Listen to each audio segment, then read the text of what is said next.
ऋषि और देवतागण आपस में उलझे हुए हैं।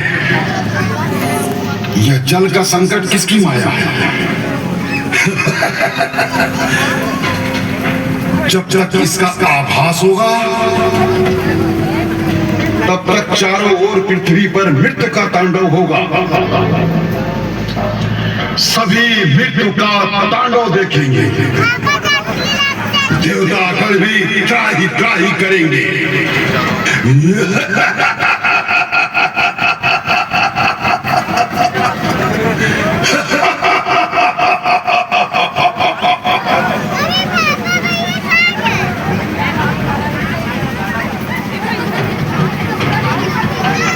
कहो ईश्वर, हमारे पास आने का कारण क्या है?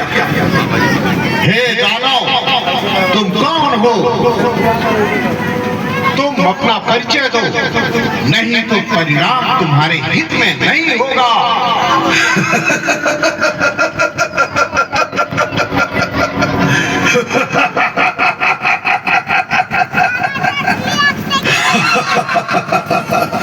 मैं महाबली असुर उर्वा हूँ। मैं महाबली भंडासुर का सेनापति हूँ। अभी मैं कुछ और परिचय दूं क्या? हे ईश्वर, तुम सब हमारे सामने से चले जाओ, नहीं तो मैं ऐसा प्रहार करूंगा तुम सबकी मृत्यु हो जाएगी। अरे दैत्य, तुझे अपने स्वामी के बल पर इतना घमंड है, ये अच्छा नहीं है।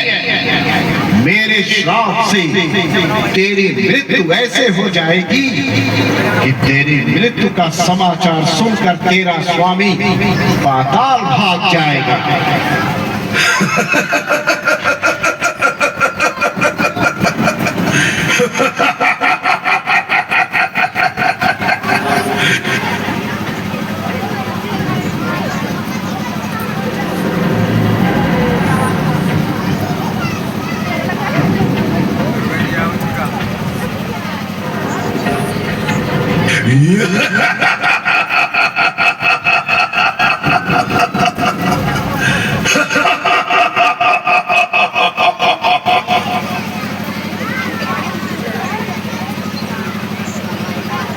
हे माँ जगत जननी भगवती, हे आदि शक्ति माता, हम सबको आप दर्शन दीजिए। हे आदि शक्ति माता, दर्शन दीजिए माँ, हमें दर्शन दीजिए।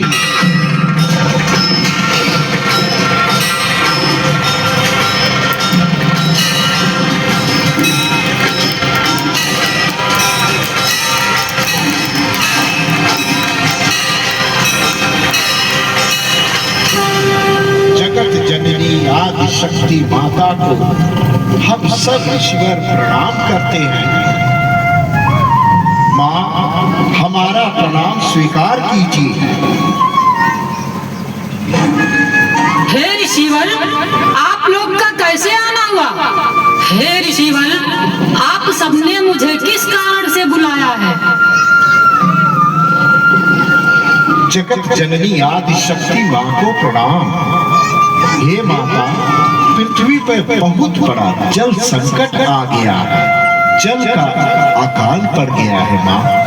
असुर भंडासुर के कहने पर उसके सेनापति ने जल पर एक छत्र अधिकार कर लिया है माँ। जल के अभाव के कारण हर जीवों में त्राही त्राही मची है।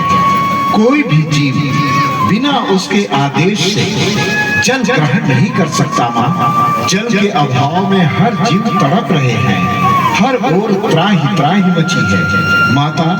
उसने जल पर इतना अधिपत्य कर लिया है कि जल के बिना हर जीव का जीवन मृत्यु में परिवर्तित होता जा रहा है।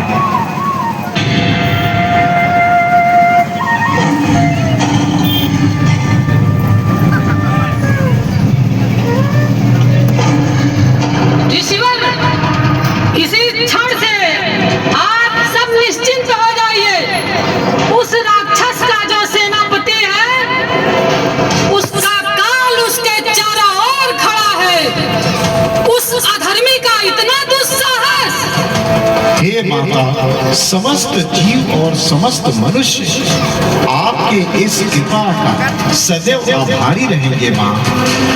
आदिशक्ति माता को कोटि कोटि प्रणाम। इस संकट से आप ही हमारी रक्षा कर सकते हैं।